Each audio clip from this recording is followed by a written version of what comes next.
And we are live. Hello, everyone. Good evening. Hello. Hello. All right. Hello.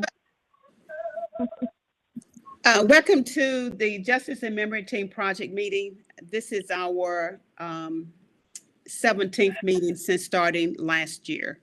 So just welcome. Our mayor assembled this team in September of 2020 to work towards avenues of atonement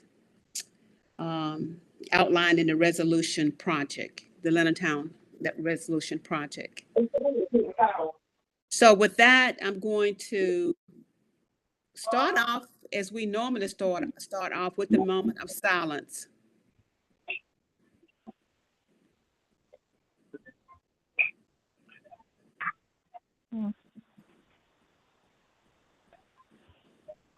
Thank you. We do this every meeting in honor of the descendants who have passed on. So if anybody have any questions, you on the phone, make sure you state your name before you ask the question. The minutes have been sent out. Does anybody have any questions about the minutes? No, I don't. Okay. No, I don't either. No. So if no one has any questions, according to parliamentary procedures that Sailor's always reminding us, they will stand approved. So we want to go through the procedures to get the minutes approved. We can just voice vote to accept them. All who want to accept the minutes can say Yes. Yes. Yeah. Yes. yes. Anyone opposed? Yes. Abstain? All right, we're good. Okay.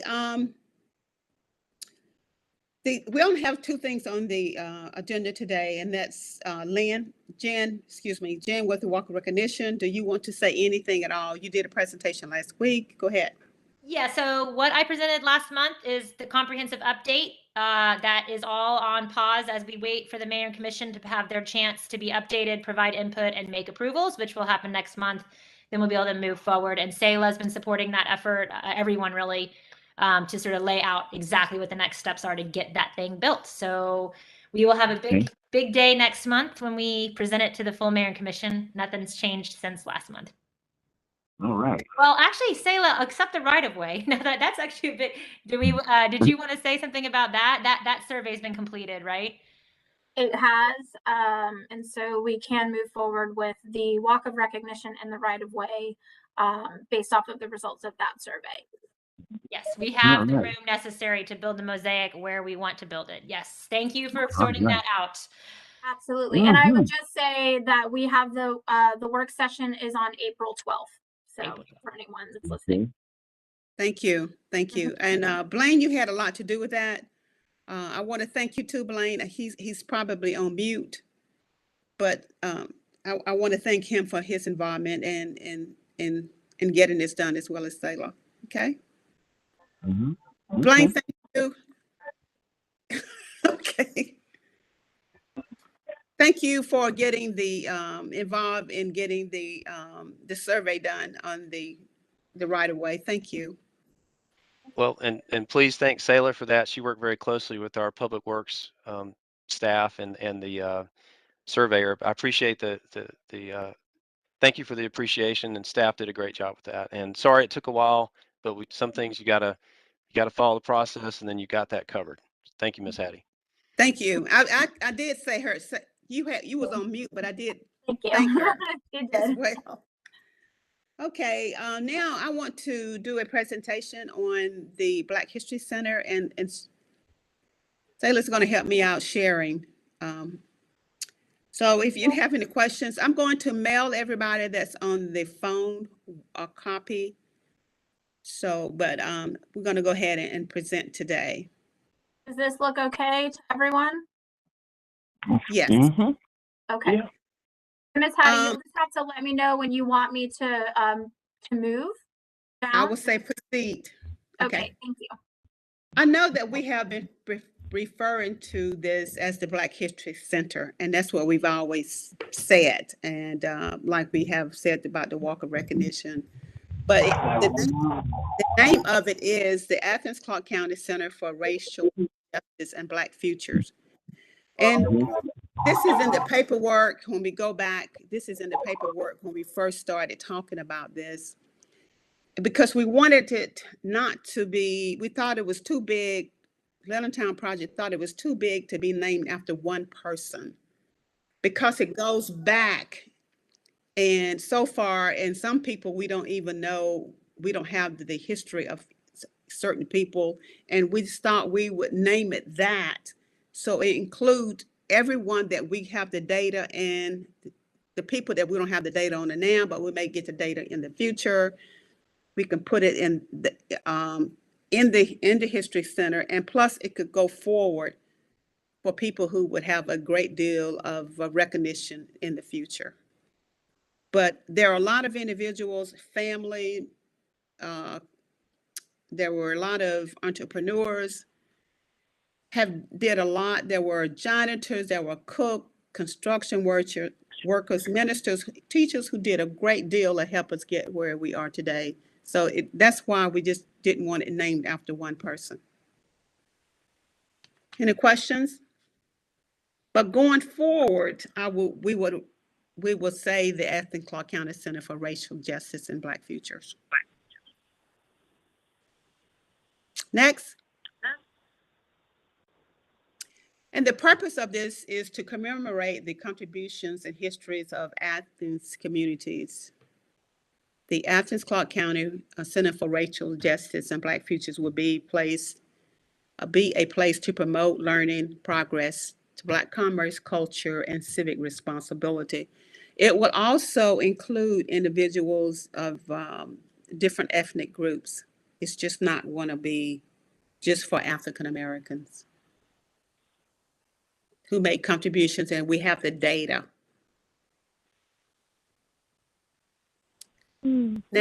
Next. There's no question. This is to project description. It has not changed from when it was presented early on the first time. But this was inspired by the Legacy Museum, and from slavery to mass incarceration in Montgomery, Alabama, and the Apex Museum in Atlanta, Georgia.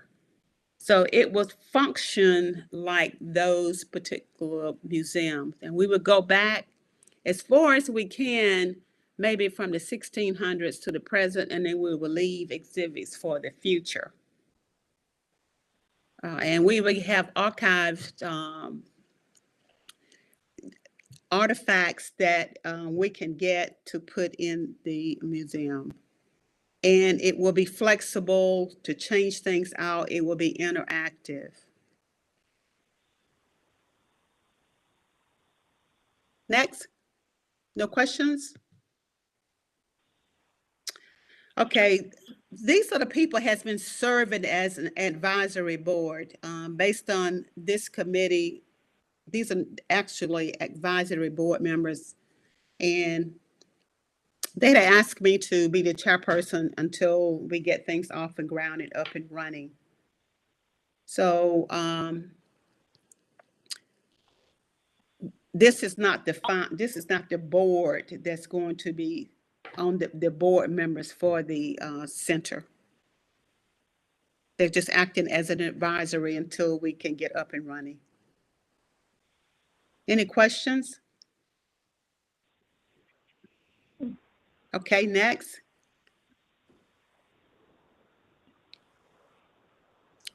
The subcommittees. I have been reaching out to the community in order to get subcommittees going in order to get things moving until we can get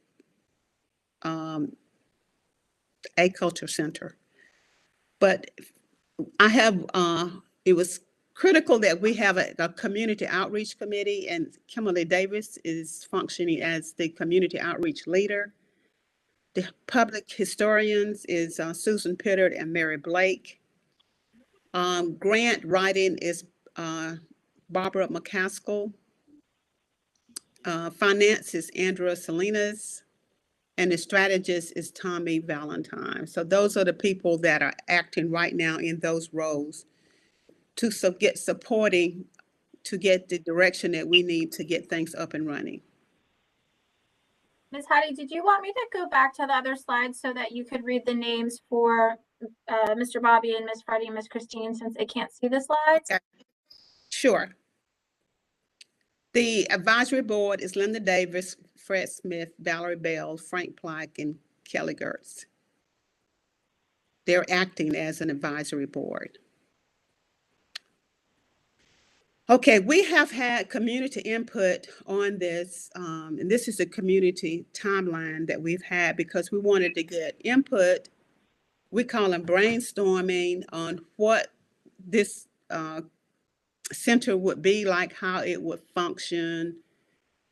And so we've had 1, 2, 3, 4, 5 meetings, and three of them was at Lay Park. And so we had to stop because of COVID, and hopefully we will get started back.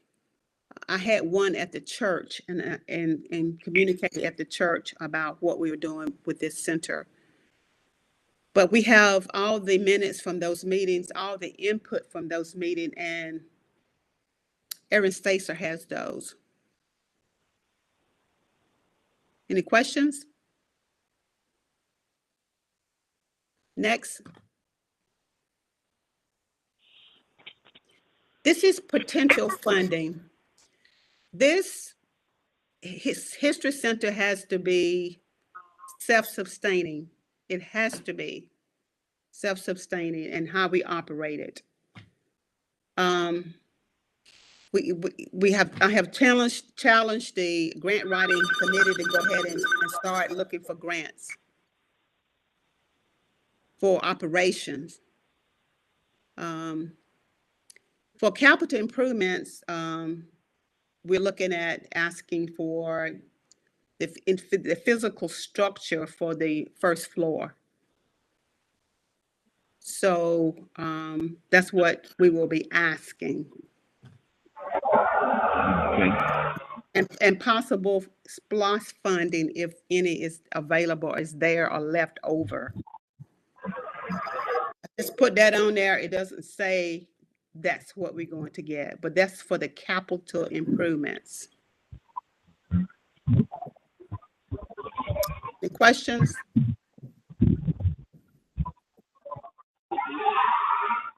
Okay, operations. We're looking at, and this is basically, oh, go back. This is basically, that's okay. Andrea Salinas is our finance person. And we have had meetings trying to figure out how we're going to operate it financially going forward.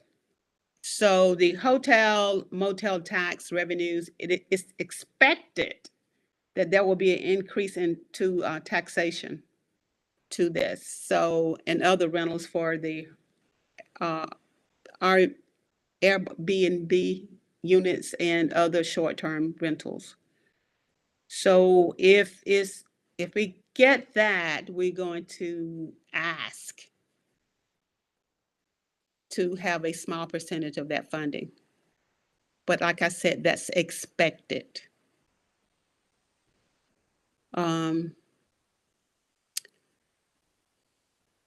The other funding is we're trying to get from the Georgia Humanities Council in partnership with the Clarke County School District and the Athens Regional Library System, the Institute for Museum and Library Services, and the National Endowment for Humanities. So we have to look long and hard for operations. And I'm also meeting with some individuals who may contribute, who are looking for a way to have some tax credits or to help us out with this History Center. Questions? Next.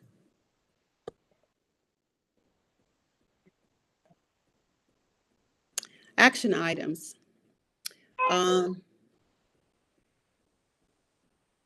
We need to, the grant writing and financial team and approval from, we need to have the approval of the first floor so it can be part of the grant writing. They would not let us do grant writing without an address and specifications of the building, of the first floor. So we need approval for that. And we're going to be having acquisition of a lease agreement for that. We're already working on a 5013C status with the, I think it says the law business, the university. They already have started that process in us becoming a 5013C. Business law clinic. So this has taken a great deal of work. It may not sound like it, but this has taken a great deal of work for where we were to where we are now on this history. A lot of moving pieces and parts, a lot of community involvement, and a lot of expectations from the community. So that's where we are. Now I will take questions. Hattie, I can talk a little bit about the cost of building now, if that'd be helpful. Sure. Thanks go ahead and take the shared screen down. Sure. Okay. Sorry to interrupt you, Mayor. Thanks for the opportunity. Just to give everybody a little bit of update about the building. And I think I'd expressed in the past that effectively what we've already got funded through SPLOST is what commonly would be thought of as the building envelope. So making sure it's structurally sound, making sure there's a solid roof on it that's not going to leak. And then core systems, electrical, HVAC, elevators, and bathrooms, those kind of things. What we don't have any identified funding for, but Blaine has been really helpful in identifying in prospect or in possibility, is some other funding for build out of Costa. When we had our last approval for funding of those core systems and building envelope, I did engage the commission in a discussion about occupants. And there was a lot of interest in having a Black History or Culture Center there. But I will say there was a lot of other interest too. So we heard from everything from youth development activities to economic development to space that might provide some restorative justice activity and everything in between. And what's good in terms of timeline is that we've got many, many months before that structural work is done. So we've got a long, long time. You know, I would say more than a year before any inhabitant would even be able to begin to move in. Okay. So the first of this coming month, what I'm going to do is ask a task force to begin to narrow down that big set of thoughts that commissioners had. I mean, they were very enthusiastic, but and you can watch the meeting online from a month ago, but there were a boatload of thoughts. So I have to get them to edit down somewhat. So just know that there will be that occupancy task force that'll kick off the 1st of April. Okay. Well, thank you, Blaine, for looking at options of funding to build out. Thank you. That's appreciative.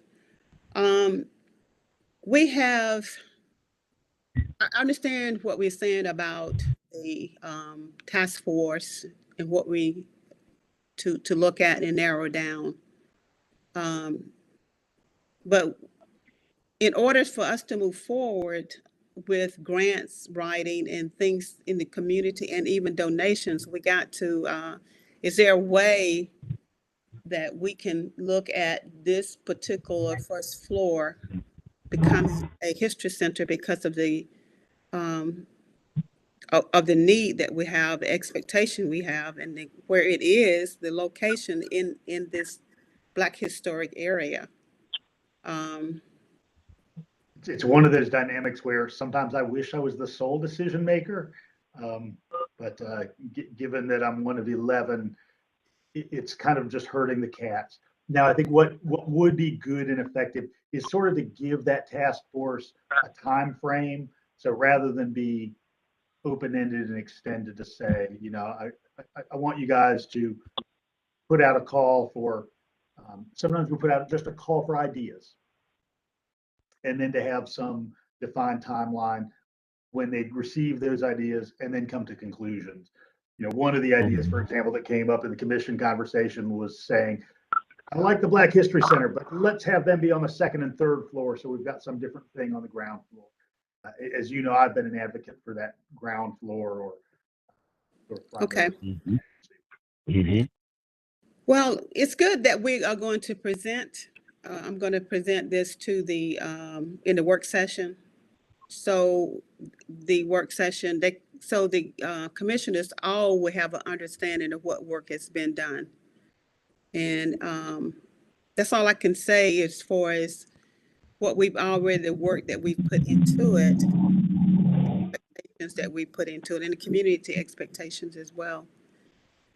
So, but we need to move forward if we're going to be able to get the grants that we need and the donations that we need that's coming from the community.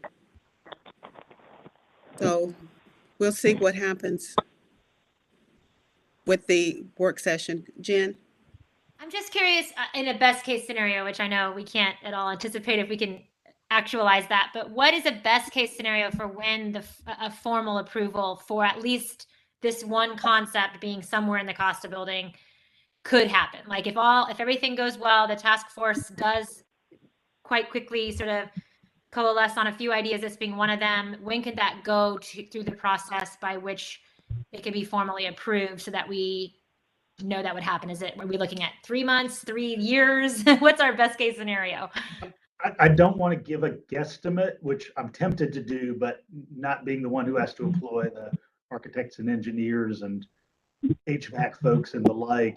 Blaine, I might ask you to just give any preliminary thoughts that you have.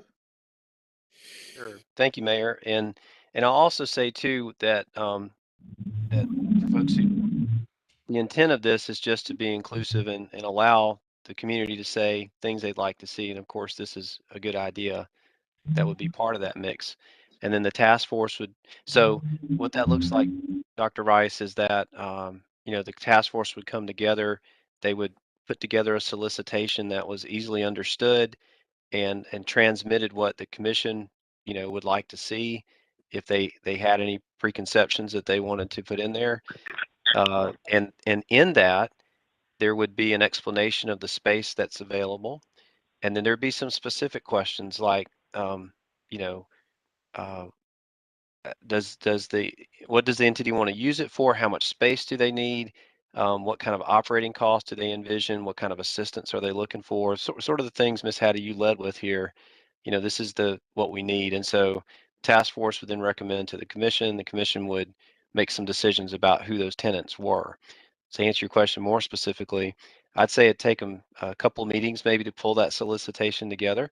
I think it would go out for at least 30 days, just so that people could have time to read it, understand it, and prepare and respond to it. So that's a couple of months. And then we would at least get that back after 30 days, and probably, you know, the group to meet a couple of times to look through all of the responses and come up with the ones that they thought were viable. And so then they would communicate that to the commission, their priorities. Of course, the commission can accept those priorities or they can change them altogether through a commission defined option. So all that being said, what I've gone through is at least a 4-month process, I think, you know, to be fair.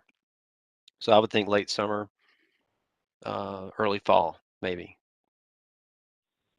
So some follow-up questions. This is helpful.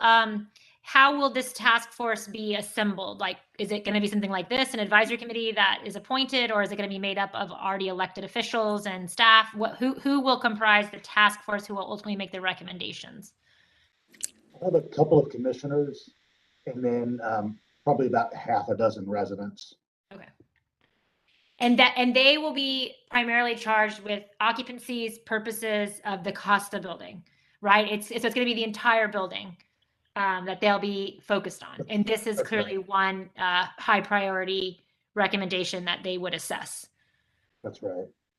Okay, and then another question then, is it possible to do it in a couple steps where the city just in another process makes a commitment that they want to support a Black History and Culture Center, even if, like, let's say things get slowed down at Costa for this or that, whether it's build out or agreeing what uses will be. Is there a way to actually narrow in on a Black History and Culture Center being a priority to be supported through some means of funds or something like that in a more abstract sense, just so that folks who are trying to line things up so that when a call for, you know, creating this thing comes out, they're ready to roll with some real concrete ideas that can be implemented and put into a call, you know, a call or a response to a call? That's basically what questions I'm going to ask to, could we streamline the process? Or make a commitment to the center that isn't at this moment tied to the space. Now, I understand there's a lot of interest and investment in this space for a lot of really good reasons. So I would hate to disassemble them so much that it could create confusion about high priority, high interest in the Costa building. But I'm thinking about these people doing all this work. If there's any slightly more thing that can be done to formalize a city's commitment to a Black History and Culture Center. Now, I understand that maybe there's not agreement on that as well. Based on the meeting, I'm not sure. The meeting that we all saw a few months ago, people have lots of priorities. This is one of them, but is it the highest one? But I guess, so is there any way to peel this apart a little bit and just sort of talk about the center as its own thing that doesn't necessarily have to be attached to the Costa building, which is clearly a highly desirable space? The center certainly is referenced both in the commission approved proclamation as well as the foundational document for this group. So there's at least some momentum already. Great. Let me give some more thought to that. Okay. Okay, thank you. Yeah, maybe, yeah, that would be wonderful. Like if there's just sort of, you know, there might be two avenues to ultimately get us where we might want to go, and get the discussion and feedback and consensus. But you know, there could be a way that if someone just says we want to have a Black History and Culture Center, like we want to prioritize this, you know, I mean, it could be something that could put it on its own sort of special path as being a high priority community investment. Okay, any other questions?